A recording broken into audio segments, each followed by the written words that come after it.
If someone had told me 40 years ago that at 67 I would wake up every morning feeling like I had been hit by a truck, I would have laughed in their face. But life has a way of throwing surprises at you, especially when you least expect them. My name is Clarice Hampshire, and for the past 32 years, I have worked as an urban planning specialist for the city of Dallas. Not the most glamorous profession, I agree, but it has given me the opportunity to leave my mark on this city.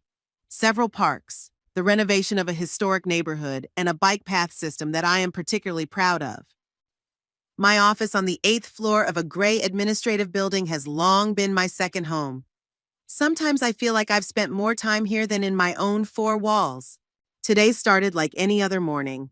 I struggled to get out of bed, fumbled for my glasses on the bedside table, and checked my blood sugar first thing.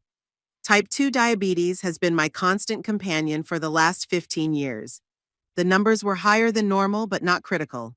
I took my insulin injection, a familiar movement that no longer evokes any emotion.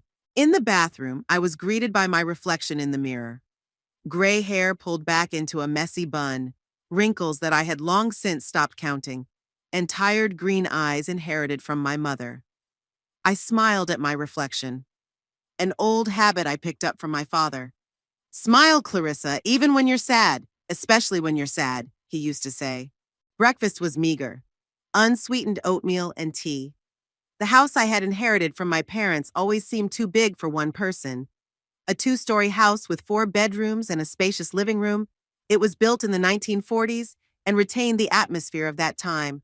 Wooden floors that creaked in certain places, high ceilings, and large windows overlooking a quiet street lined with elm trees. After breakfast, I got ready for work. Beige pants, a white blouse, and an old blue jacket that I've been wearing for 10 years. My sister-in-law, Honora, once jokingly remarked that my wardrobe was stuck in time, just like my hairstyle.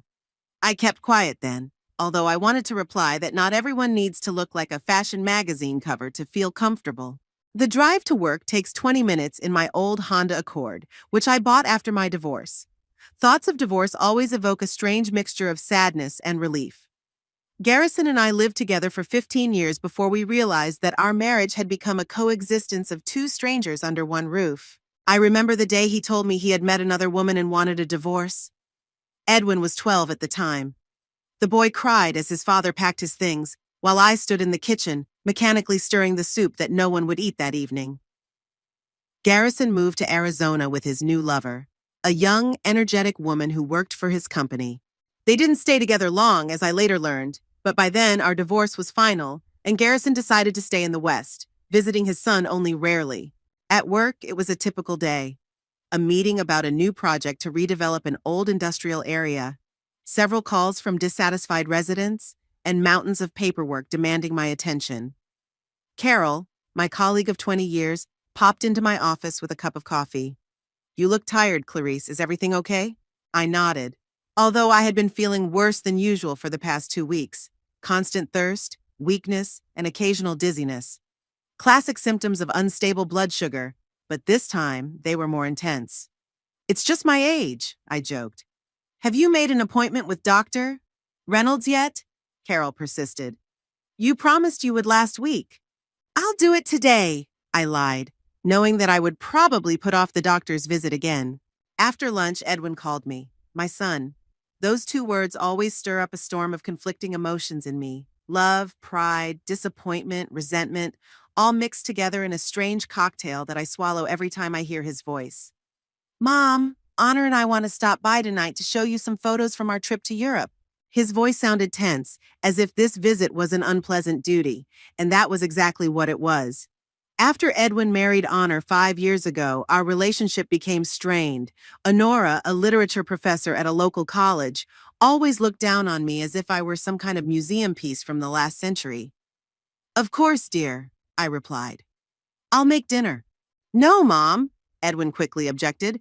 "We'll eat before they arrive." I swallowed the lump in my throat.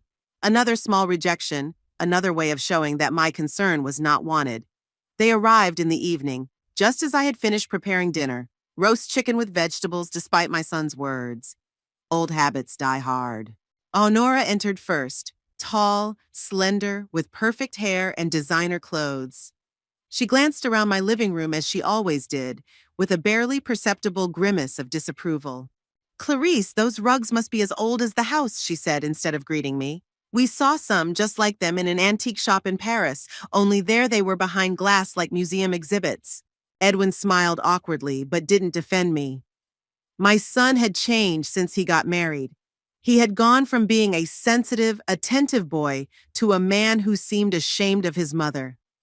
Perhaps I had expected too much of him, sacrificed too much for his well-being. After the divorce, I turned down a promotion that would have required frequent travel, so I could be close to my son. I passed up several opportunities for a personal life, including an offer from Thomas, a kind widower who taught at Edwin's school, because my son reacted negatively to our relationship.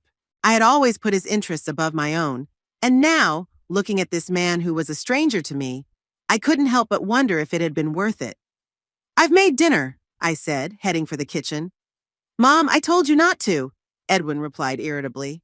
"We just got back from the restaurant." Honora threw a photo album on the table.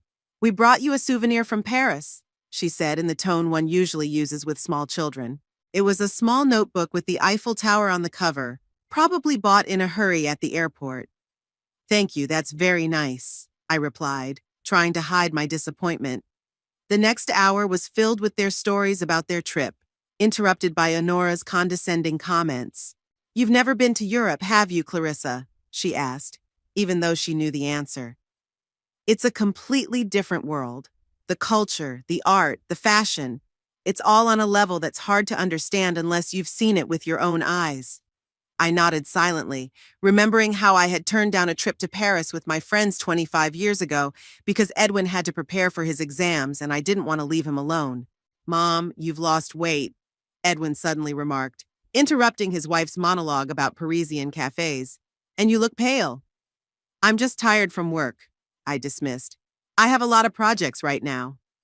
"Don't you think it's time to retire?" Honora asked, looking at me with undisguised curiosity. "At your age, many people are already enjoying their well-deserved retirement." "I like my job," I replied firmly. "But it's so old-fashioned to cling to your job at your age," Honora continued. "Most of your colleagues must be old enough to be your children." "Actually, I'm the youngest in our department," I replied with a slight smile, enjoying the fleeting look of surprise on her face. Edwin cleared his throat awkwardly. "By the way, Mom, we wanted to discuss something important with you." Something in his tone made me wary. "Honora and I think you should consider moving into a retirement community," he said, avoiding my gaze.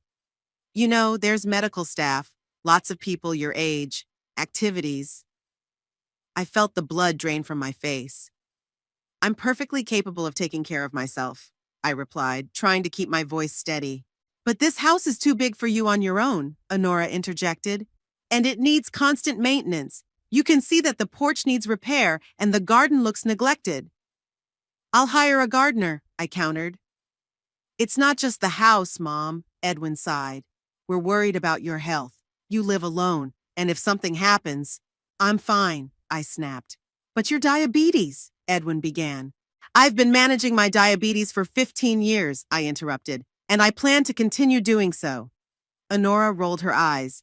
"Clarice, you're just being stubborn. We're offering you a reasonable solution and you won't even discuss it." I looked at my son, trying to see the boy who used to draw me birthday cards and bring me flowers from the neighbor's garden. But sitting in front of me was a grown man who seemed more concerned with his wife's opinion than his mother's feelings. "I appreciate your concern," I said finally, "but I'm not moving anywhere. This is my home and I'm staying here." Edwin and Honora exchanged glances, and I knew that this was not the end of the conversation, but only the beginning. After they left, I sat in the silence of the living room for a long time, looking at the photos on the mantelpiece. Edwin in his graduation suit, me with him on the beach when he was 10, a photo of my parents on their 50th wedding anniversary. Life had passed so quickly that I hadn't even noticed how I had gone from being a young single mother to an elderly woman whom her own son considered a burden. The next morning, I woke up with a severe headache and nausea. I checked my blood sugar and found it was dangerously high. My hand was shaking as I dialed the clinic. "Dr. Reynolds can see you today at 3 o'clock, the nurse said after a short pause. Judging by your symptoms, it's best not to delay your visit. I called work and took a sick day for the first time in many years. Carol sounded concerned. You finally decided to take care of yourself, she said. Do you want me to pick you up and take you to the doctor? No, I'll be fine, I replied, even though I was feeling worse. An unpleasant surprise awaited me in Dr. Reynolds' office. After examining me and running some tests, he took off his glasses and looked at me with a serious expression. Clarice, your blood sugar levels are significantly above normal. You are developing diabetic ketoacidosis, a serious complication that requires immediate hospitalization. But I can't go to the hospital, I protested. I have work, projects. If you don't go to the hospital now, the next time you come in, you could end up in intensive care, the doctor replied sternly. I've already called the hospital. They're waiting for you. So in one day, my normal life fell apart. As the paramedics helped me into the ambulance, I thought about how Edwin would use this situation as another argument for me to move into a nursing home. But I wasn't going to give up without a fight. After all, stubbornness is a trait I inherited from both my parents, and it was this trait that helped me survive divorce, loneliness, and all the difficulties that life threw at me. Already in the hospital, lying under an IV, I decided that it was time to stop sacrificing myself for a son who had long since grown up and chosen his own path. It was time to start living for myself, even if it meant standing up to my own child. The hospital room greeted me with sterile cleanliness and the smell of disinfectant.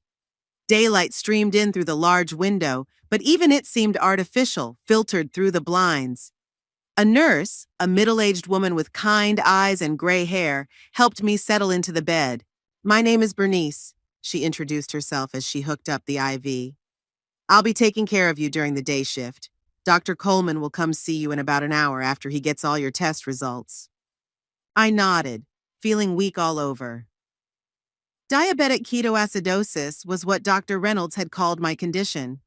It sounded scary, although I knew it was a serious complication of diabetes that occurs when the body starts breaking down fat too quickly, and the liver converts the fat into ketones, which causes the blood to become acidic.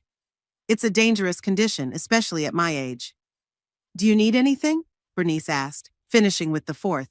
My phone, I replied. I need to call work. Bernice took my cell phone out of the bag that had been brought with me. Just a quick call, she warned. You need to rest. I called Carol, briefly explained the situation, and asked her to reschedule my meetings for the following week. My colleague sounded concerned, but I assured her that everything would be fine. Do you need anything from home? She asked. I can stop by and bring it to you. Thanks, but I'll call my son, I replied, although the thought made me feel conflicted. After talking to Carol, I dialed Edwin's number. He didn't answer until after the fifth ring. Mom? I have a meeting in 5 minutes, he said instead of saying hello. I'm at the hospital, I said, trying to keep my voice calm. Diabetic crisis. The doctors say I'll have to stay here for a few days.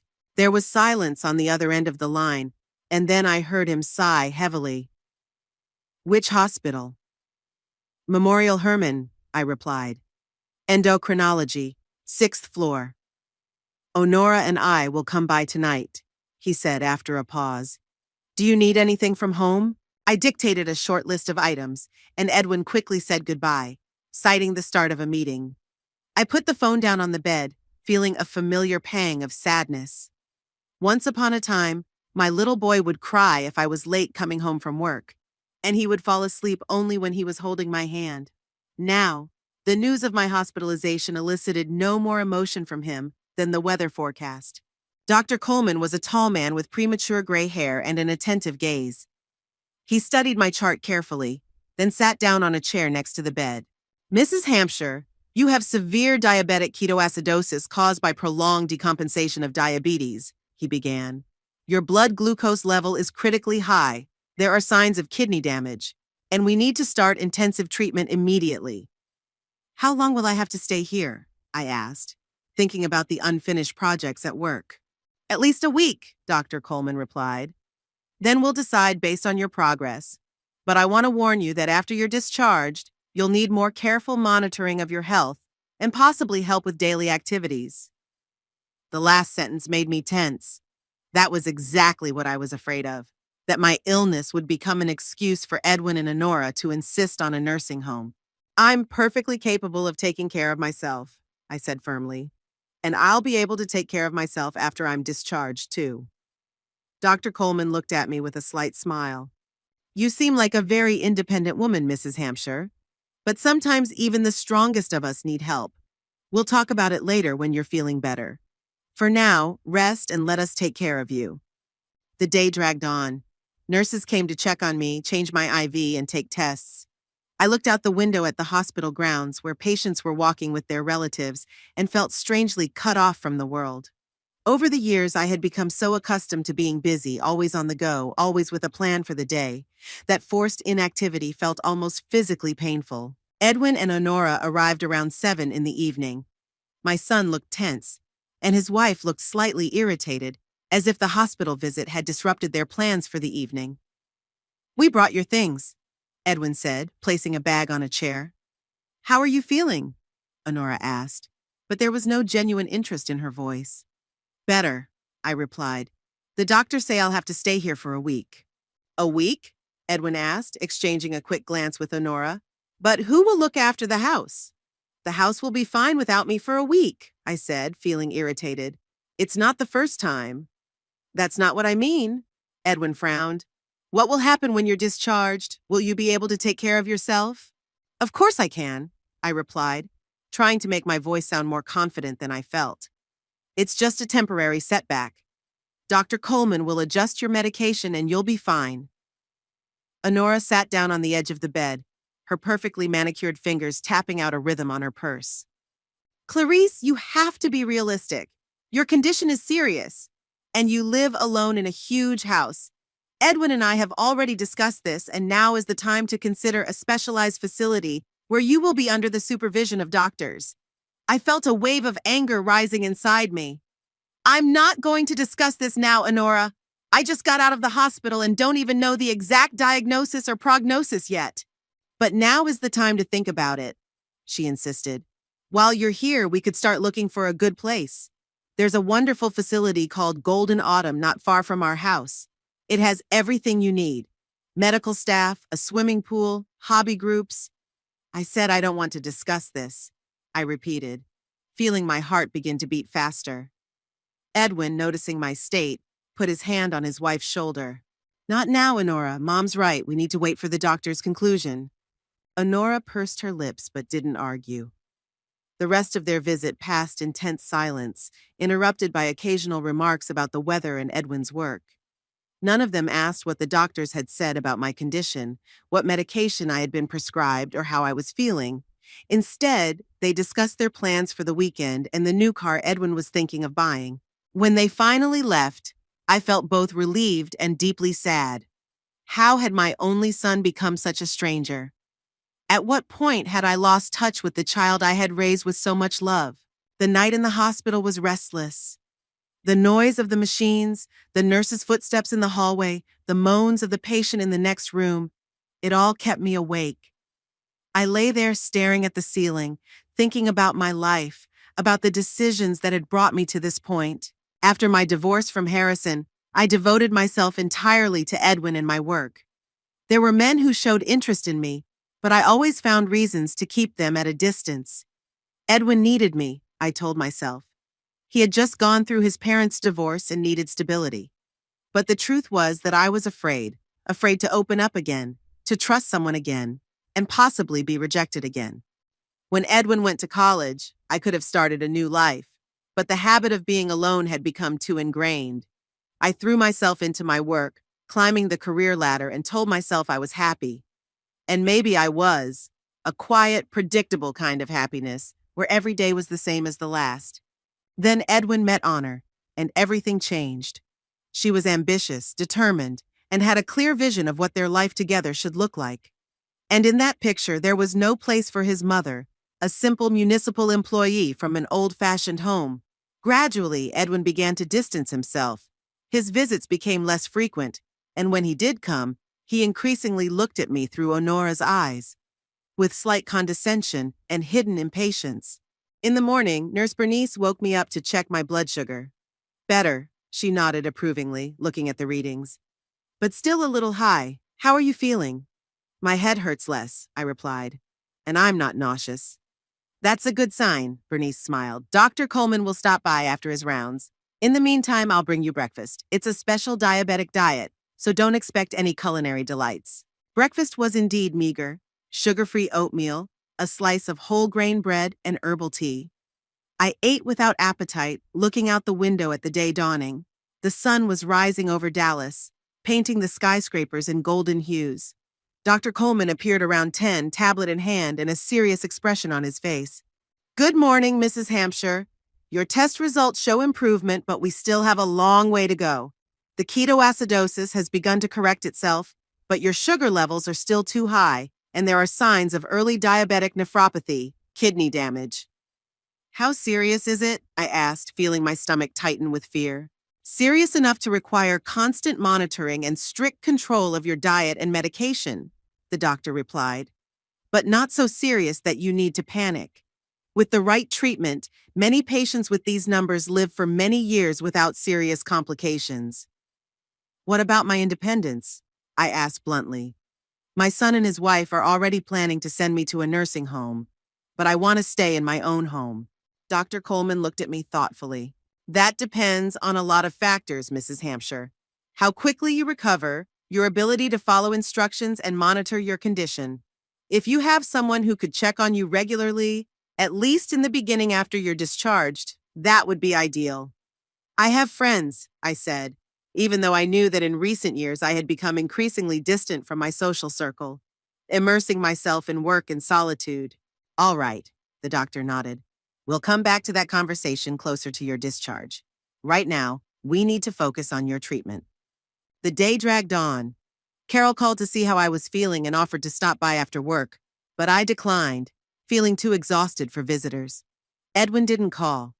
I spent most of the day dozing or staring out the window, trying not to think about the future, which had suddenly become so uncertain. In the evening, when the hospital corridors had fallen silent and only the occasional footsteps of nurses broke the quiet, I heard familiar voices outside the door.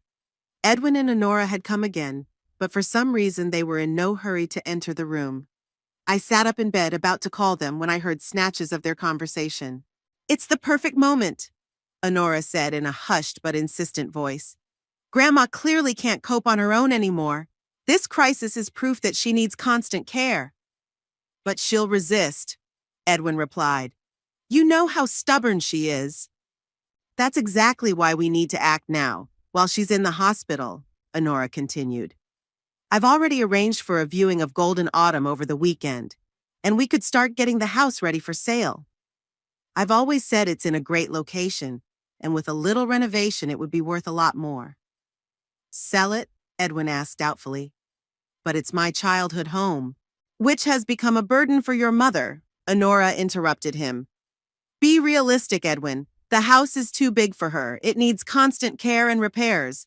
By selling it, we could pay for several years in a good nursing home, and with the rest of the money, well, we've always talked about starting our own business. I felt my heart skip a beat. They were planning to sell my house, the house where I grew up, where I raised my son, a house full of memories of my parents and our family history. And not just sell it, but use the money for their own purposes, hiding behind a veil of concern for my well-being. I don't know, Honora. Edwin's voice sounded uncertain. Maybe we're rushing into this? On the contrary, we've waited too long, she insisted. Your mother is 67, she has serious health problems, and she lives alone in a huge house. It's irresponsible to let her take such a risk.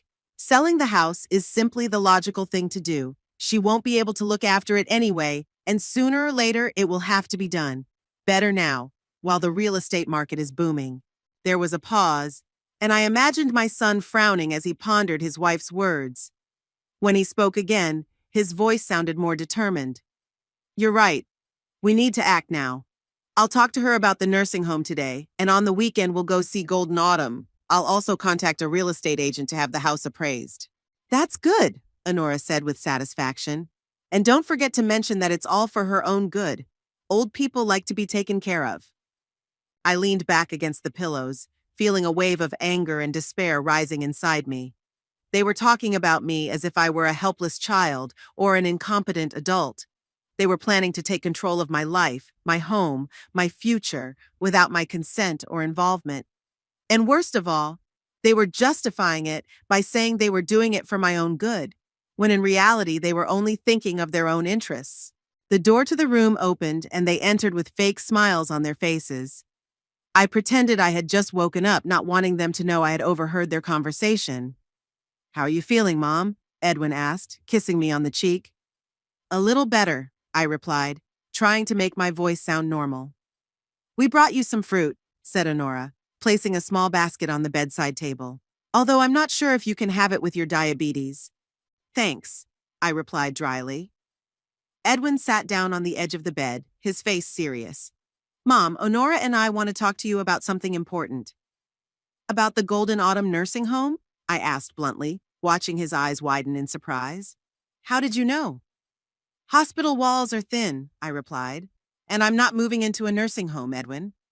And I'm certainly not selling my house." Honora shot her husband an annoyed look, as if he were to blame for my finding out about their plans. "Clarice, be reasonable," she began in her condescending tone. "Your health? My health is my business," I interrupted, "and so is my house." "But Mom," Edwin interjected, "Dr. Coleman said you need constant care and supervision." "Did you talk to my doctor?" I asked indignantly. "We ran into him in the hallway," Edwin explained. "He said your condition is serious and requires constant monitoring." I took a deep breath, trying to remain calm. "I appreciate your concern, but I will make my own decisions about my life, and I'm not going anywhere." "But who will take care of you?" asked Honora. "Edwin and I work all day. We can't constantly check on you to make sure you're all right." "I'm not asking you to do that," I replied. "I've managed just fine on my own all these years, and I'll continue to do so." The conversation continued in the same vein for a while longer. They tried to convince me, and I refused to even consider their offer. Finally, Honora lost her patience. "All right, we'll talk about this when you're in a more reasonable mood," she said, getting up. "Come on, Edwin, we have to go." My son looked upset, but he obediently followed his wife. At the door, he turned around. "Mom, we just want what's best for you." "I know, dear," I replied softly. "But you have to understand that best for me is not the same as best for you." After they left, I lay there for a long time, staring at the ceiling. Thoughts swirled around in my head, giving me no peace. What if they were right? What if I really couldn't live on my own anymore? What if the next crisis was even worse, and there was no one around to call an ambulance? But then I remembered their conversation in the hallway, their plans to sell my house and use the money for their business. No, it wasn't about caring for me. It was about convenience for them and financial gain. I took my phone out of the nightstand and stared at it for a long time, thinking. There was one person who might be able to help me, a person with whom I had a complicated history, but who knew me better than anyone else. Garrison. We hadn't spoken in several years, not since Edwin married Honor. Garrison had flown in for the wedding. We had exchanged a few polite words at the reception, and he had flown back to Arizona the next day. But before that, for many years after the divorce, we had maintained a calm, respectful relationship. He called on Christmas and my birthday, and we sometimes exchanged emails. He knew about my diabetes and always asked about my health. And most importantly, he knew the history of our house, the house I had inherited from my parents, and which was part of a complex family trust my father had set up to protect the family property. A trust that Edwin seemed to have forgotten or never knew about. I dialed Harrison's number before I could change my mind. He answered on the third ring. "Clarice?" His voice sounded surprised but not unpleasant. "Is something wrong?" "Yes," I replied, suddenly feeling tears welling up in my throat. "I need your help, Garrison." "What happened?" His voice sounded genuinely concerned. "I'm in the hospital," I said. "Diabetic crisis, and Edwin and Honora are planning to sell my house and put me in a nursing home." "What?" Garrison exclaimed. "Without your consent? They can't do that." "They think they can," I said with a bitter smile. "They've already contacted a real estate agent and are looking at places in a nursing home." "What about the trust?" Garrison asked. "They can't sell the house without the consent of all the beneficiaries." "I'm not sure Edwin remembers the trust," I replied. He was only 15 when my father set it up, and I never discussed the legal details with him after that. There was silence on the other end of the line. Then Garrison spoke in a determined tone. Listen, Clarice, I'll fly to Dallas. I had a business trip planned for next week anyway, but I can move it up a few days. I'm still listed as a beneficiary in the trust, right? Yes, I confirmed. My father insisted on it despite our divorce. He always respected you. Then I'll help you sort this out, Garrison said firmly. Edwin can't control your life and your property just because you're in the hospital. That's absurd. I felt a wave of relief wash over me. For the first time in a long time, I felt like I wasn't alone. The third day in the hospital was a little easier than the previous ones. My blood sugar was gradually decreasing, and the weakness and dizziness were subsiding. Dr. Coleman was pleased with my progress, although he warned me not to get too excited. You're on the mend, Mrs. Hampshire, but diabetic ketoacidosis is a serious condition. We need to make sure your kidneys aren't damaged and that the new treatment plan is working consistently. I nodded, trying to look like a compliant patient. After talking to Garrison the previous evening, I felt hopeful that I could stand up to Edwin and Honora's plans. It gave me strength and determination to get well as soon as possible. Garrison said he was flying to Dallas in 3 days. I didn't tell my son about this, deciding to wait until my ex-husband arrived. I knew Edwin would be unhappy with my decision to seek help from his father, with whom he had always had a difficult relationship. The day passed quietly. Carol stopped by after work, bringing fresh flowers and the latest office gossip. Her sincere concern for my health warmed my heart. At least someone really cared about me, and not just my possessions. By evening, I felt well enough to get out of bed and walk around the ward a little. Nurse Bernice nodded approvingly when she saw me on my feet. That's good. Movement helps the blood circulate better. Just don't overdo it. I had just returned to bed when the phone rang. The screen lit up with Edwin's name. I sighed, bracing myself for another unpleasant conversation, and answered. Hi, Edwin. Mom! My son's voice sounded excited, almost jubilant. I have great news. Really? I asked cautiously, feeling every muscle in my body tense. I'm getting married tomorrow, he blurted out. Honora and I have decided to renew our wedding vows. It's our 5th anniversary, you know? Just a small ceremony with our closest friends. Congratulations, I replied, trying to sound sincere. That's unexpected. And that's not all, Edwin continued, oblivious to the tension in my voice. Your car and house are sold. My heart skipped a beat.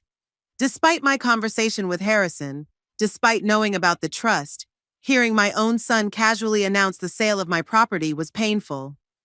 What do you mean? I asked, trying to sound calm. We found a great buyer for your house, Edwin explained. A young family willing to pay even more than market value because they fell in love with the location and the architecture. And your Honda will be bought by one of Honor's colleagues. It's a bit old, of course, but he's a fan of that model. And when did you manage to arrange all this? My voice grew colder. Honora and I have been working on it for the last 2 days, Edwin replied with a hint of pride. Everything went even faster than we expected. I have power of attorney over your affairs, remember? You signed it last year when you thought you were going to have eye surgery. I vaguely remembered signing a document before a possible cataract operation, which in the end wasn't necessary. Edwin had insisted at the time that it was a standard precaution. I had no idea that the power of attorney was still valid. And you didn't think you should have discussed this with me first? I asked, feeling anger rising inside me. Well, you're in the hospital, Mom, he said, his voice taking on a condescending tone. You need to focus on getting better, not worrying about things like this. Besides, Honora and I have already found the perfect place for you at Golden Autumn. A private room with a view of the garden, 3 meals a day, and medical staff on call around the clock. And what about the money from the sale of the house? I asked bluntly. There was a short pause on the other end of the line. Most of it will go toward paying for your stay at Golden Autumn, of course, Edwin said. But there was something in his voice that made me wary. It's not cheap, you know, and we'll put the rest in an account to cover your medical expenses. I could almost physically feel him avoiding a direct answer. Is that all? I insisted. No other plans for the money? Well, Honora has been talking about opening a small bookshop, Edwin admitted reluctantly. But that's secondary, Mom. Your well-being is the most important thing. I closed my eyes, feeling anger give way to deep sadness. My son, my boy, who once ran to me with his joys and sorrows, was now controlling my life without the slightest regard for my wishes. So, Edwin summed up, taking my silence as agreement, Honora and I will pick you up when you're discharged and take you straight to Golden Autumn. They're already preparing your room, and your things from home. Well, the room there isn't very big, so we'll pick out the essentials and the rest. Sell them? I finished for him. Most of them, yes, he replied without a hint of embarrassment. But we'll keep the most valuable things, of course. Photo albums, for example, and maybe your grandmother's silver. I took a deep breath, gathering my thoughts. This was the decisive moment. I could have made a scene, screamed, cried, accused my son of betrayal. But that would only have convinced him that I was unstable and incapable of making decisions. Instead, I decided to act calmly and deliberately. Okay, I said in an even voice, but you haven't taken one thing into account. What do you mean? There was a hint of concern in his voice. I chuckled softly, imagining the look on his face when he found out the truth. The house you sold never belonged entirely to me, Edwin. What do you mean? His voice was now clearly alarmed. The house is part of a family trust, I explained. Your grandfather created it to protect the family property. Under the terms of the trust, the house cannot be sold without the consent of all the beneficiaries. What other beneficiaries? Edwin's voice rose with tension. Your father, for example, I replied calmly. Garrison is still listed in the trust despite our divorce. Your grandfather respected him very much and insisted on it. And then there's my brother Frank and his children. But, Edwin was clearly stunned. Why didn't you ever tell me about this? You never asked, I replied simply. You were a teenager when the trust was set up, and you weren't very interested in legal details. And then when you grew up, the subject never came up. There was silence on the other end of the line. I could almost see Edwin feverishly trying to digest this information and assess the implications. You're joking, right? He finally managed to say. This is some kind of trick to avoid moving into a nursing home, isn't it? Not at all, I replied. Check the house documents, Edwin. All the trust documents are in my home office, in the top right-hand drawer of the desk. It's a large blue folder labeled Hampshire Family Trust. But I've already signed a preliminary sales agreement. Panic crept into his voice. The buyers have put down a deposit. Well, you'll have to give them their money back, I shrugged, though he couldn't see me. Because any transaction without the consent of all the beneficiaries of the trust is invalid. And by the way, your father is flying into Dallas in a few days. My father? Edwin now sounded genuinely frightened. Did you contact him? Yes, I confirmed. Last night. He was very concerned when he found out that you were trying to dispose of my property without my consent. But I did it for your own good. You need care, medical supervision, Edwin exclaimed. Which I can get without giving up my home, I said firmly, and without letting you and Honor use the money from its sale to open a bookstore. So that's what this is about. His voice became cold. You've always been against Honore, against our plans. You just don't want us to be happy. The injustice hit harder than I expected.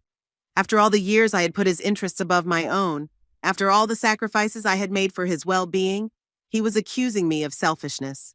I've always wanted only your happiness, Edwin, I said quietly. But not at the expense of my own well-being, and not in this way.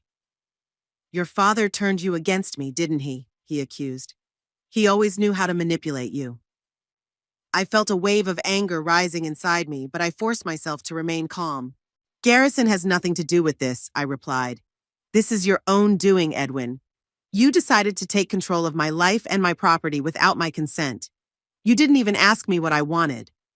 Because you're a stubborn old woman who can't see past the end of her nose, he blurted out, and I could almost physically feel something break between us.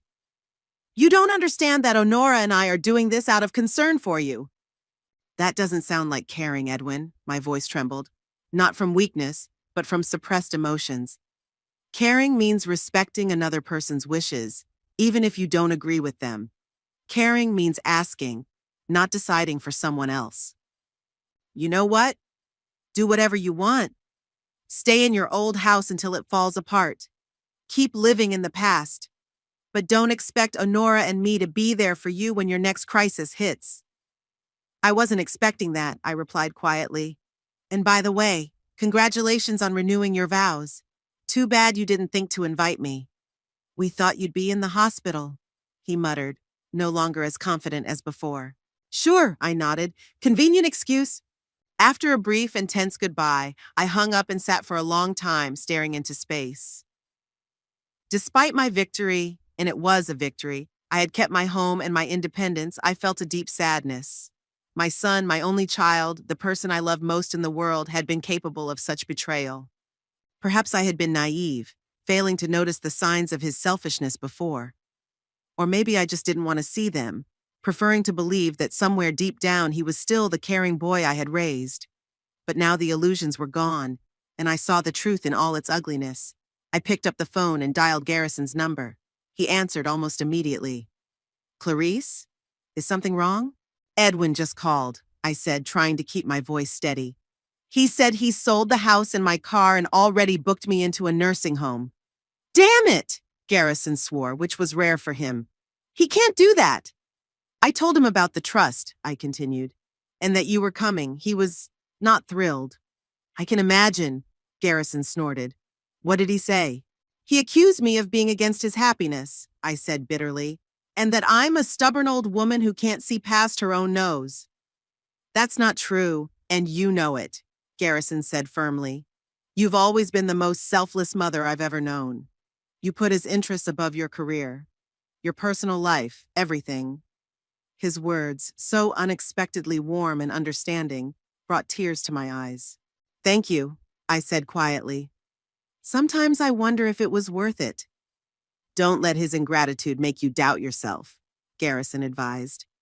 You did everything you could and more. If he doesn't appreciate it, that's his problem, not yours. We talked a little longer. Garrison told me his flight was arriving in Dallas in 2 days, and he would come straight to the hospital. I offered to have Carol pick him up at the airport, but he declined, saying he would take a taxi. After our conversation, I felt strangely calm. For the first time in a long time, I had a feeling that everything would be okay, despite the rift with my son. Perhaps this was the beginning of a new phase in my life, a phase where I would finally live for myself and not for others. I looked out the window at Dallas at night, at the lights of the skyscrapers twinkling in the darkness, and thought about my home. The home where I grew up, where I raised my son, a home full of memories, both good and bad. I wasn't ready to leave it, especially not the way Edwin had planned. The family trust was my father's idea, a practical man who always thought several steps ahead. He created it after his friend lost his family home due to the machinations of an unscrupulous son-in-law. Clarice, he told me then, never trust anyone, not even those closest to you when it comes to inheritance. People change when money is involved. I never thought those words would prove prophetic when it came to my own son, but here we are. Under the terms of the trust, the house could not be sold without the consent of all beneficiaries, including Harrison, my brother Frank, his children, and even Edwin himself, who seemed to have forgotten that he was also part of this legal mechanism. I wonder what my father would have said if he had seen his grandson trying to circumvent the protection he had created. He probably wouldn't have been surprised. He was always a realist when it came to human nature. My thoughts were interrupted by the ringing of the phone. The screen lit up with Honora's name. I hesitated, unsure whether to answer, but curiosity got the better of me. Good evening, Honora, I said, trying to keep my voice neutral. Clarissa, she said, her tone cold and businesslike. Edwin told me about your conversation and the so-called family trust. Not so-called, but very real, I corrected her. Regardless of its status, she continued, your behavior is extremely selfish. Edwin and I are trying to ensure you have a comfortable retirement, and you are resisting out of some stubborn desire to prove your independence. I took a deep breath, trying not to give in to anger. Honora, I appreciate your concern, I began, although it wasn't true. But I will make my own decisions about my life, and I don't want to move into a nursing home, no matter how wonderful the conditions are there. You don't understand the consequences of your decision, she said, her voice betraying her irritation. What if you have another crisis? What if next time there's no one around to call an ambulance? That's a risk I'm willing to take, I replied firmly. Like millions of other elderly people who prefer to stay in their own homes. And you're willing to ruin your relationship with your son over this? Her voice became accusatory. Edwin is very upset. He feels that you don't trust him, that you chose your ex-husband over your own son. I didn't choose between them, I objected. I'm simply defending my right to decide how I want to live. And if Edwin really cared about my wishes, and not just what's convenient for the two of you, we wouldn't be having this conversation. A tense silence fell on the other end of the line.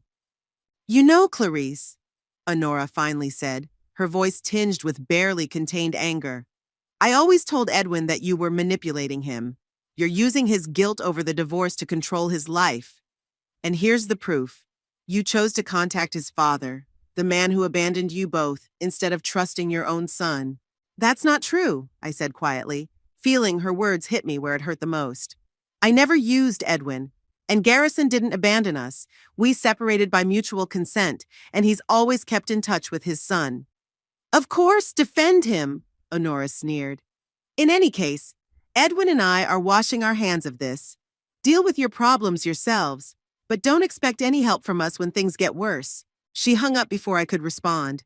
I slowly lowered the phone, feeling a strange mixture of anger, pain, and oddly enough, relief. At least now all the cards were on the table. No more pretense, no more fake smiles and insincere hugs. I knew there were many challenges ahead. My health was indeed at risk, and living alone with diabetes at my age was risky.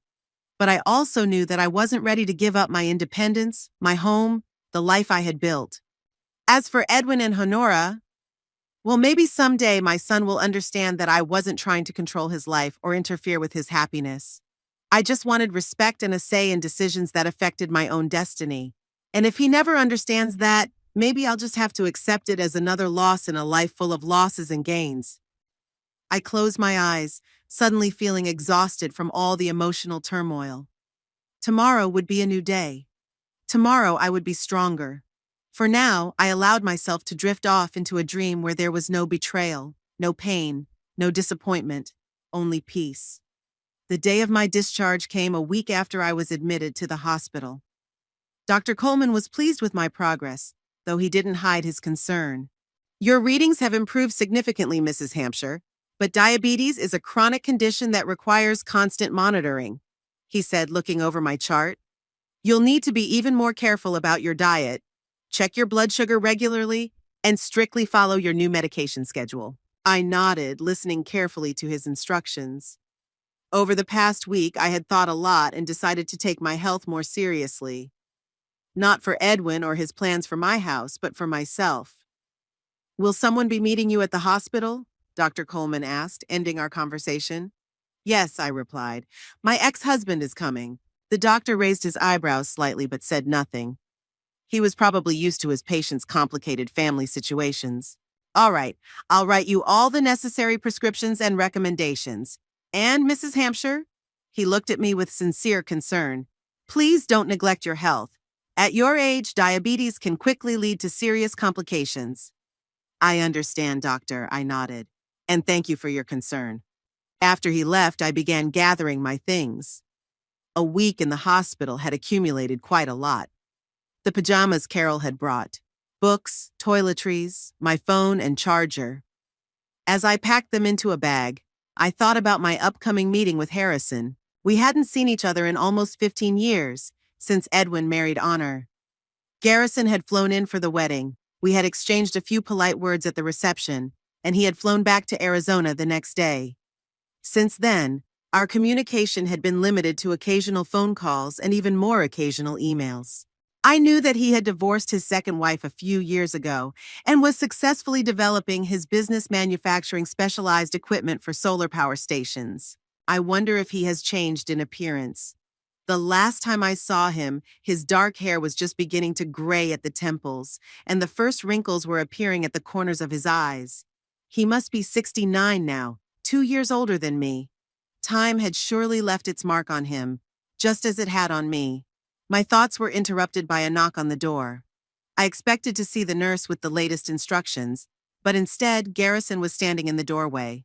The first thing I noticed was that his once dark hair was now completely gray, but it was still thick and neatly trimmed. The wrinkles on his face had deepened, especially around his eyes and mouth, but this gave him the appearance of a man wise with experience rather than an old man. He was still fit and trim, dressed in simple but high-quality jeans and a blue shirt. "Clarice," he said with a slight smile, and I recognized his voice, though it had deepened a little with age. "Garrison," I replied, feeling a strange mixture of awkwardness and joy. "You're early. I thought you'd be coming closer to lunchtime."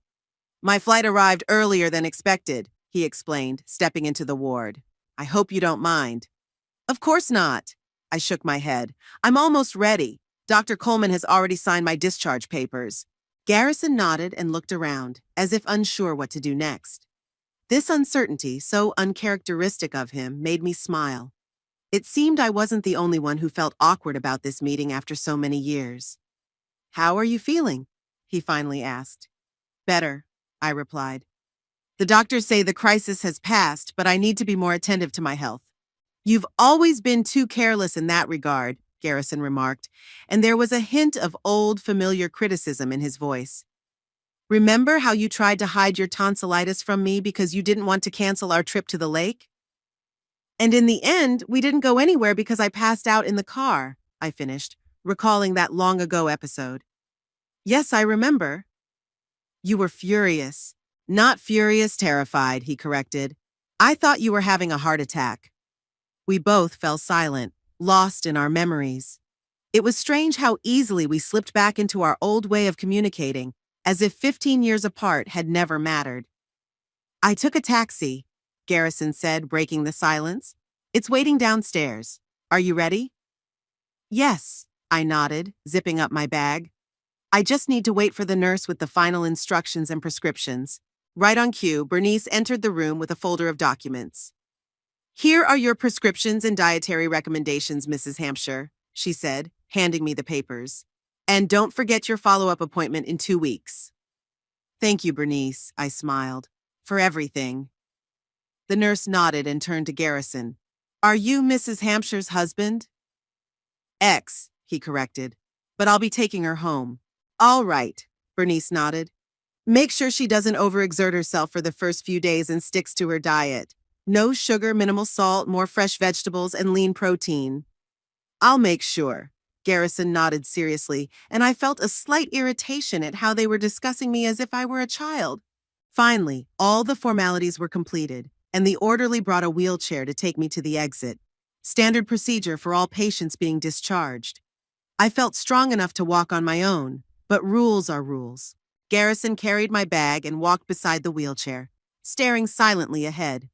I studied his profile, noting the changes that had taken place over the years. His wrinkles had deepened, his features had become slightly sharper, but overall he was still the same Garrison I had once loved.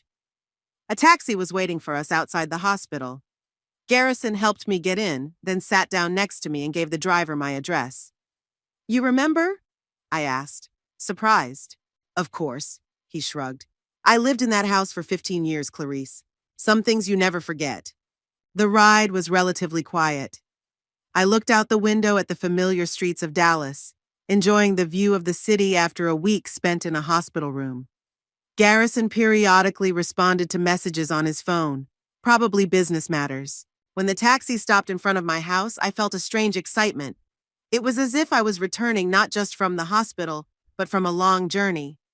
And in a sense, that was true. My life had changed dramatically over the past week.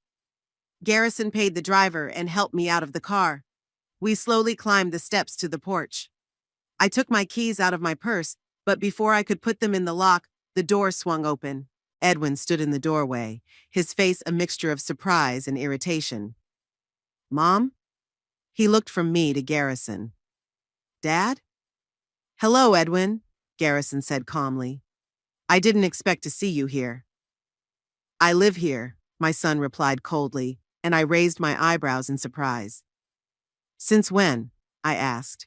"Since you went to the hospital," Edwin explained, stepping back so we could enter. Someone had to look after the house. I entered the hallway and immediately noticed the changes. There were boxes in the corner. Honora's coat and Edwin's jacket were hanging on the coat rack, and their keys and mail were on the table. "Did you move in?" I asked bluntly. "Temporarily," Edwin replied, avoiding my gaze. "We thought you might need some help after you got out of the hospital." Honora came out of the living room and her face changed when she saw Garrison. "Oh," she said with feigned surprise. "What a surprise." "Hello, Honora," Garrison nodded. "It's nice to see you again." I could have sworn she was momentarily taken aback, not knowing how to react. Then her face took on an expression of polite interest. "Are you here to visit Clarissa? How kind of you." "I've come to help Clarissa sort out some issues," Garrison replied calmly. "In particular, the situation surrounding the house." Honora's face froze and Edwin visibly tensed. "Let's go into the living room," I suggested, feeling the tension mounting. "I need to sit down." The living room had changed too. My old sofa cushions had been replaced with new ones in bright colors, and there were modern paintings on the walls that I had never seen before. On the coffee table were catalogs of designer furniture and wallpaper samples. "Are you redecorating?" I asked, trying to keep my voice steady. "Just freshening things up a bit," Honora replied with feigned nonchalance. "This room could use an update." I slowly sank into my favorite armchair, the only piece of furniture that seemed to have escaped their renovations. Garrison sat down on the sofa opposite me, while Edwin and Honora remained standing, as if hesitating to join us. "So," Garrison began, shifting his gaze from Edwin to Honora, "Clarissa told me you're planning to sell this house." "That's none of your business," Edwin replied sharply. "You haven't been part of this family for a long time." "Perhaps," Garrison agreed. "But I am still the beneficiary of the family trust that owns this house, and as such, I have a say in any decisions regarding its sale." Edwin shot me an accusing look. "You really got him involved in this? After everything he did to us?" "He didn't do anything to us, Edwin," I said wearily. "Your father and I separated by mutual consent. It was a mature decision between two adults." "He abandoned us," Edwin exclaimed, his voice filled with the lingering resentment of a 12-year-old boy. "No," Garrison said firmly. "I didn't abandon you, Edwin. I moved to another city, but I've always been your father. I called you every week, came to all your important events, paid for your education." "That wasn't enough," Edwin said bitterly. "You weren't there when I really needed you." "Perhaps," Garrison nodded. "And if so, I'm sorry. But this isn't about the past, it's about the present, about trying to sell your mother's house without her consent." "We did it for her own good," Honora interjected. "Clarice needs constant care, which we can't provide. A nursing home is the best solution." "And that's why you've already moved here and started remodeling?" Garrison asked, glancing around the changed living room. "Are you preparing the house for sale or to live here yourselves?" Honora blushed and Edwin clenched his fists. "We just wanted to make the house look more modern," she said. "It would increase its value if we sold it. And of course, some of the money from the sale would go toward opening your bookstore," Garrison added. "What a convenient coincidence." "Who told you that?" Honora shot me an indignant look. "Edwin," I replied calmly, "during our phone conversation." "It was just an option," Edwin said, embarrassed. "Not the main goal. But important enough to mention it to a mother who just suffered a serious diabetic crisis," Garrison remarked. Edwin and Honora exchanged quick glances, clearly not expecting this turn of events. "Listen," Edwin said, changing tactics. "We're all tired and upset. Let's put this conversation on hold. Mom just got out of the hospital and needs some rest." "Good idea," I agreed. "But first, I'd like to clarify a few things. First, I'm not moving into a nursing home. Second, this house is not for sale. And third, I would appreciate it if you would restore my living room to its former state and remove your belongings from the hallway." "Are you kicking us out?" Edwin asked incredulously. "No," I shook my head. "I just want you to respect my decisions and my space. You're always welcome to visit, but living here, no, that's not an option." "And who will take care of you?" Honora asked with feigned concern. Doctor, Coleman said, you need constant supervision. I'll be in Dallas for 2 weeks, Garrison interjected. And I'll help Clarissa during that time. Then we'll find another solution. Maybe a nurse who will come several times a week. And you think you can do better than us? Honora exclaimed indignantly. You, who haven't seen her in 15 years. Maybe not better, Garrison replied calmly. But at least I'm not trying to sell her house and use the money for my own purposes. Edwin turned pale with anger. You have no right to speak that way about our motives. You know nothing about our life, about our difficulties. I know enough, Garrison said firmly. And I know that the family trust set up by Clarissa's father exists precisely to prevent situations like this. The house cannot be sold without the consent of all the beneficiaries, including me and Uncle Frank. That old trust, Honora snorted contemptuously. We consulted a lawyer. He said there are ways to get around those outdated restrictions. Really? Garrison raised an eyebrow. I wonder what Judge Ramirez, who helped draft this trust and is still its trustee, would say to that. Honora's face fell, and Edwin swallowed nervously. You're bluffing, she said uncertainly. Not at all. Garrison shook his head. I spoke with Judge Ramirez yesterday. He sends his regards, by the way. And he said he'd be happy to meet with you if you have any questions about the trust. A heavy silence fell. I watched my son and daughter-in-law's faces, seeing their confidence gradually give way to uncertainty and then outright alarm. This isn't fair, Edwin finally said. You've ganged up on us. No, dear, I replied gently. We're just protecting my interests and my right to make my own decisions about my life. What you were planning to do is unfair. We wanted what was best, Edwin repeated stubbornly, but the confidence had drained from his voice. Perhaps, Garrison nodded. But you didn't ask Clarice what she wanted. You decided for her. Because she's stubborn and can't see what's best for her, Honora exclaimed. Or maybe she just has her own opinion, which differs from yours, Garrison remarked calmly. And as an adult, she has a right to that opinion. Edwin and Honora exchanged glances again, clearly unsure of what to do next. Their plan was falling apart before their eyes, and they weren't prepared for this turn of events. All right, Edwin finally said. If you insist, we won't sell the house, but I still believe that Mom needs constant care and a nursing home is the best option. I appreciate your concern, Edwin, I said, trying to keep my voice soft. But the decision is mine, and I choose to stay in my house. What about the money? Honora asked suddenly. We've already put down a deposit for a place at Golden Autumn. It's a lot of money. Which you'll lose because you acted without Clarice's consent, Garrison said firmly. That's not fair, Honora exclaimed indignantly. We spent time and money thinking about what was best for Clarissa, and now we have to pay for it?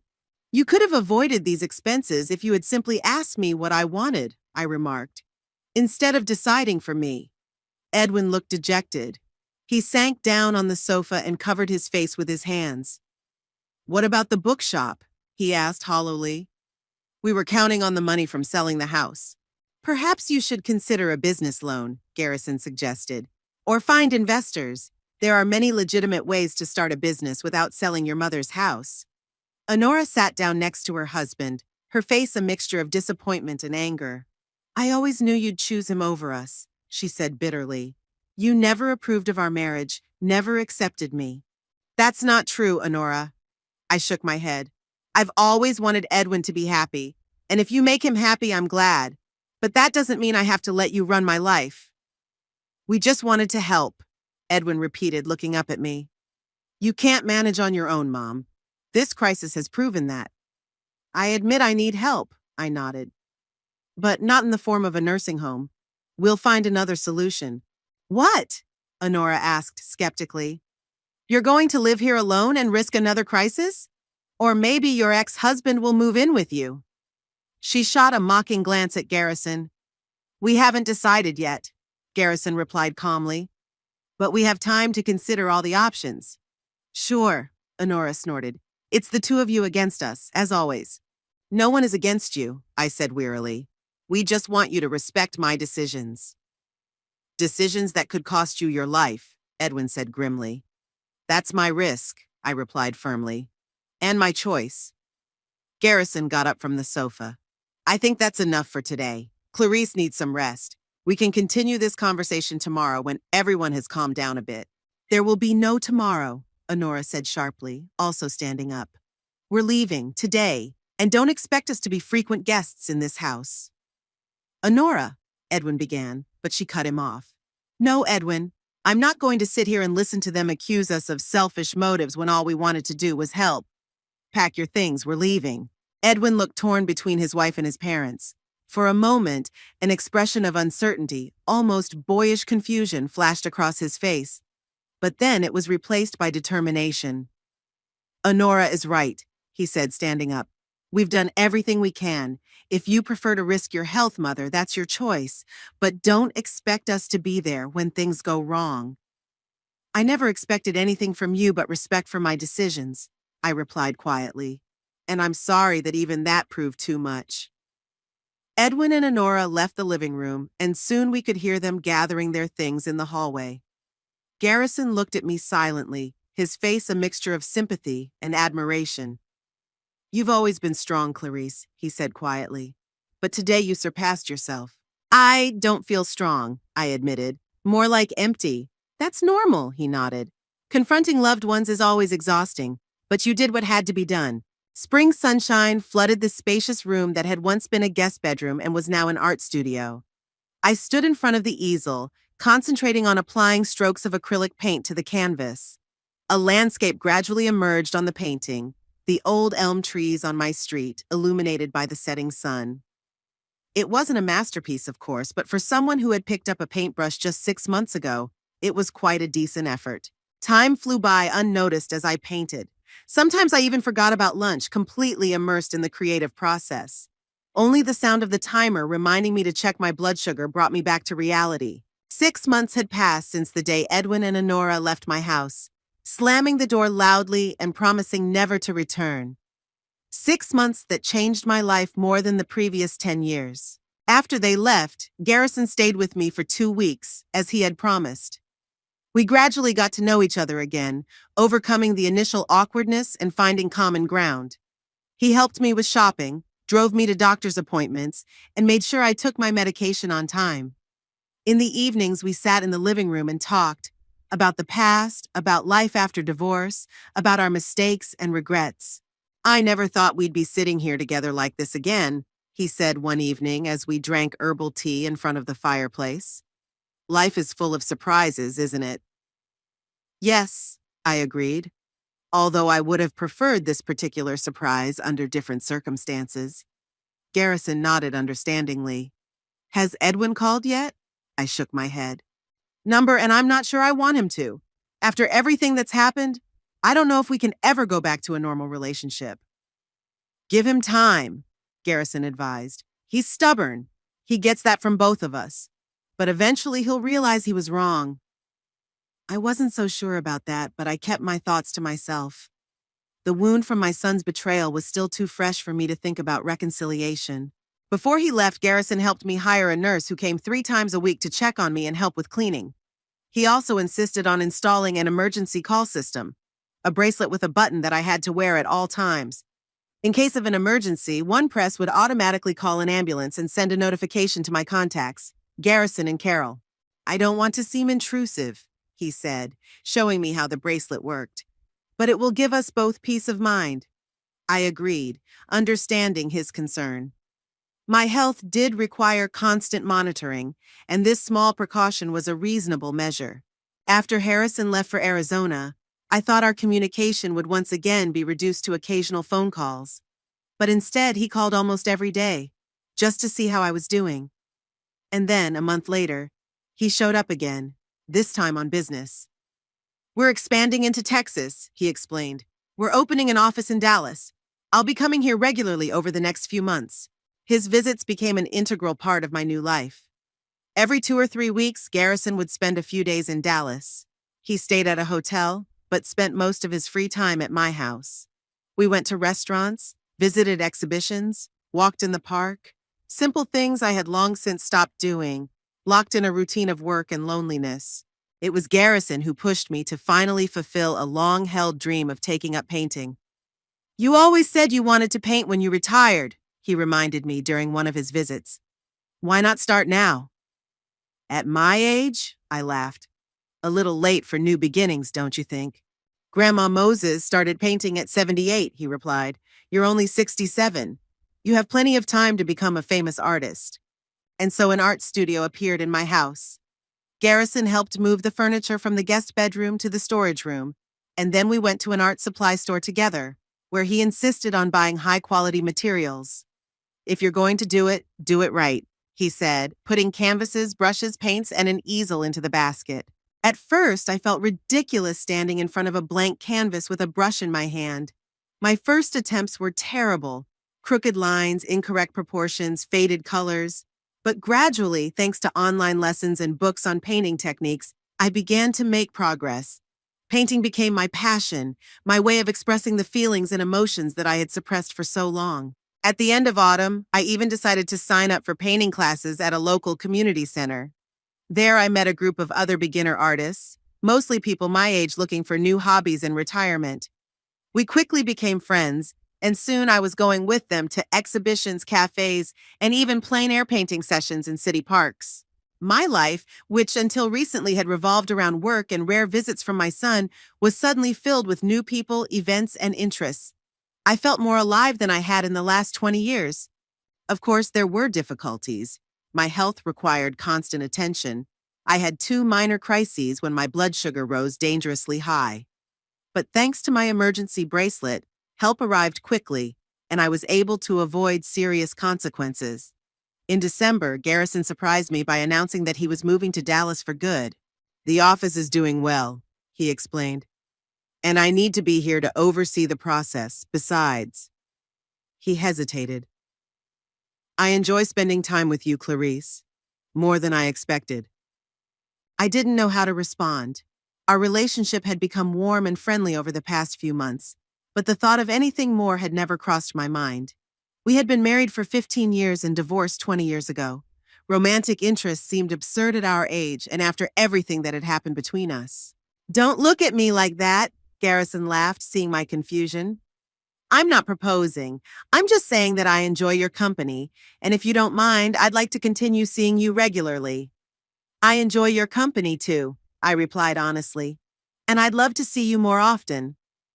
So Garrison became a regular part of my life. He bought a small house 15 minutes away from me and often stopped by after work. We cooked dinner together, watched old movies, discussed books and the news. Sometimes he stayed overnight in the guest room, especially if we stayed up late. My friends from the art club were thrilled with our story. Reunited after all these years, exclaimed Doris, a romantic 72-year-old widow. It's like in the movies. We're just friends, I corrected her every time. Former spouses who have learned to appreciate each other's company. But secretly, I caught myself thinking that our relationship was indeed taking on a tone of something more than just friendship. I noticed how Garrison sometimes looked at me when he thought I wasn't looking. How his hand lingered on my shoulder a little longer than necessary. How he always found a reason to touch me, to fix a strand of hair, brush an invisible speck of dust off my clothes. And what's more surprising, I found that I liked it.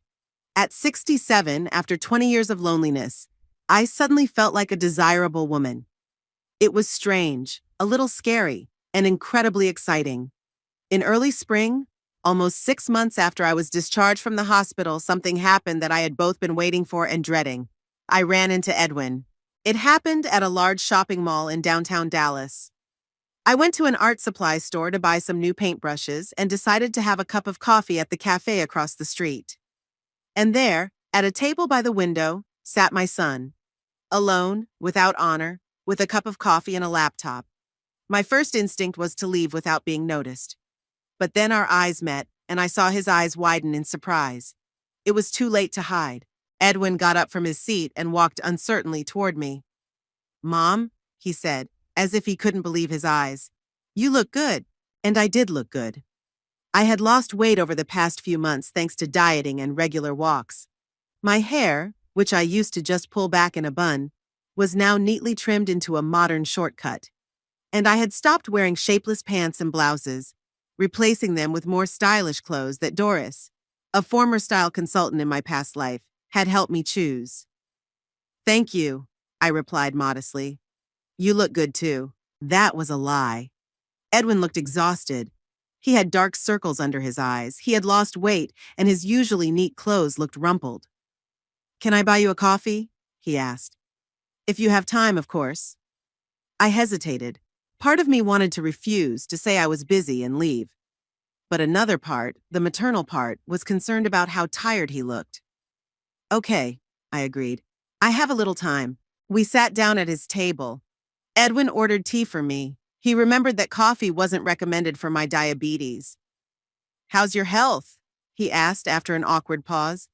Stable, I replied. There have been a couple of minor crises, but nothing serious.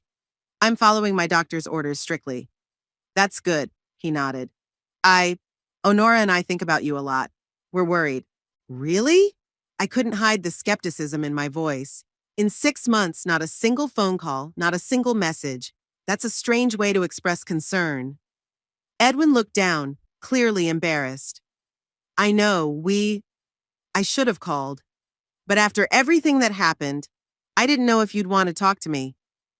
You could have tried, I said. Yes, he agreed. It's my fault. We fell silent again. I studied my son's face, trying to see the little boy I had loved so much. But all I saw was a tired, middle-aged man burdened by some kind of problem. How are you in honor? I finally asked. You looked so happy in the photos from your vow renewal. We're going through a difficult period, Edwin admitted reluctantly. The bookstore that Honora dreamed of. We finally opened it. We took out a bank loan and invested all our savings. But things aren't going very well. The competition is fierce, and the expenses are enormous. I'm sorry to hear that, I said sincerely. And I really was sorry. Despite everything that had happened, I didn't want my son to fail. We're thinking about selling, Edwin continued. But that means admitting defeat and losing most of the money we invested. I nodded, not knowing what to say. Part of me wanted to comfort him, offer help. But another, more cynical part wondered if that was why he had brought up the subject. How are you managing on your own?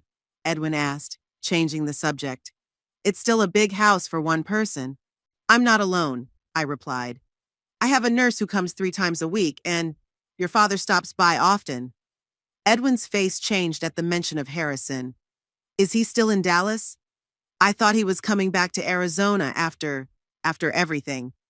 He moved here permanently, I said. His company opened an office in Dallas. He bought a house not far from me. You two? Edwin faltered, not knowing how to phrase the question.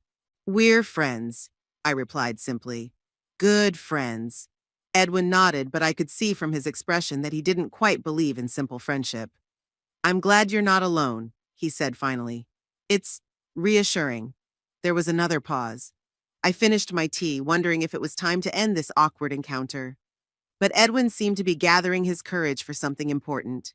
Mom, he began, his voice tense.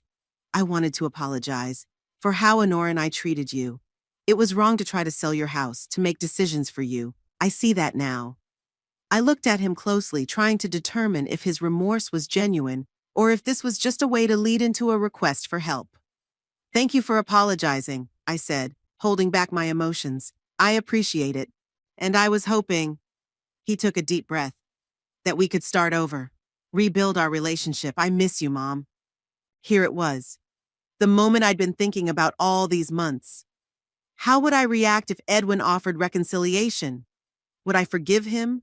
Would I be able to forget how he and Honor had planned to control my life without my consent? How they had spoken about me behind my back, considering me a burden, a stubborn old woman. And now, looking into his tired, almost pleading eyes, I realized that I was not ready to simply forget everything and return to our previous relationship.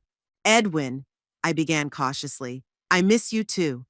The man I raised, the man I loved unconditionally. But what happened? It wasn't just a misunderstanding or a mistake. It was betrayal.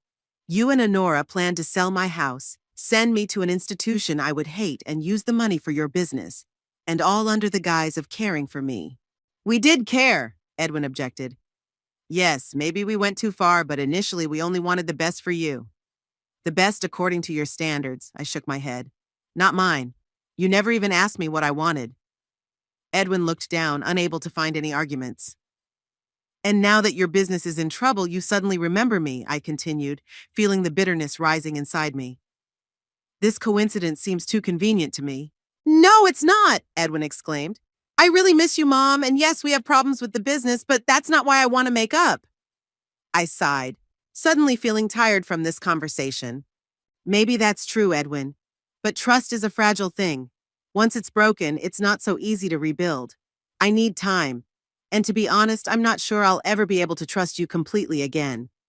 His face reflected the pain of my words, and for a moment I felt a pang of regret. But then I remembered how he and Honora had discussed selling my house in the hospital corridor, unaware that I could hear every word. How they had planned my life without considering my wishes, and my resolve grew stronger. I understand, Edwin said quietly, but I hope that one day you'll be able to forgive me. We're family, after all. Families don't do that to each other, I replied. Families respect each other's choices, even if they don't agree with them. I stood up, signaling that the conversation was over. I have to go. It was interesting to see you, Edwin. I'm glad you're okay. Can I at least call you sometimes? He asked, also standing up, just to see how you are. I hesitated, then nodded. You can call, but I can't promise I'll always answer. And Edwin, don't expect any financial help from me. I'm not going to save your business. That's your choice, your responsibility. He flinched as if I had hit him, and I realized I had hit the nail on the head. Financial help was, if not the main reason, then at least one of the reasons he wanted to reconnect. I understand, he said in a strained voice. Goodbye, Mom. Take care of yourself. You take care of yourself, Edwin, I replied, and for the first time in the entire conversation, I allowed my motherly love to show in my voice. I sincerely hope that you and Honora find a way out of this situation. I left the cafe with a heavy heart, but also with the feeling that I had made the right decision. Perhaps someday I would be able to forgive my son completely. But right now, it was more important to protect myself, my independence, and my dignity. When I got home, I found Garrison in my studio. He was looking at my latest work, a portrait of Doris that I had been working on for the past 2 weeks. It's getting better. He nodded approvingly when he heard my footsteps. You've captured her smile perfectly, that mischievous sparkle in her eyes. He turned and froze when he saw the look on my face. What's wrong? He asked, immediately coming closer. Are you okay? Are you feeling sick? I ran into Edwin, I said simply. At the mall. Garrison helped me into a chair in the corner of the studio and sat down opposite me. How did it go? I told him about our conversation, leaving out no details. Garrison listened attentively, not interrupting, only frowning or nodding occasionally. Do you think I did the right thing? I asked when I finished. By refusing to reconcile immediately? I think you did the right thing, he replied. Edwin needs to understand that actions have consequences, and if he really wants to repair the relationship, he'll be willing to work at it, rather than expecting you to just forget everything. I nodded, feeling relieved by his support. You know what's strange? I said after a pause. I feel guilty for not forgiving him right away. Like I'm a bad mother if I'm not ready to take him back with open arms. That doesn't make you a bad mother, Garrison said firmly. It makes you a person who respects yourself enough not to let others, even those close to you, hurt you. And that's a lesson that Edwin can learn from too. I smiled, grateful for his understanding. Thank you, I said quietly. For everything, for coming when I called, for staying, for supporting me even when I doubt myself. Garrison took my hand in his fingers gently squeezing mine. You're welcome, he replied simply. You know, I often think about how strange everything turned out. 20 years apart and suddenly we're back in each other's lives. It's like someone gave us a second chance. I looked at our intertwined hands, feeling warmth spread through me. A second chance, I repeated. Do you believe in things like that? Not before, he smiled. But the last 6 months have made me rethink a lot of my beliefs. We sat in silence, watching the sun set outside the window. Its rays bathed the room in golden hues, creating an atmosphere of peace and tranquility. At that moment, I suddenly realized how much my life had changed in those 6 months. From a woman who existed in a routine of work and loneliness, I had become someone who had discovered new hobbies, made new friends, and perhaps found new love.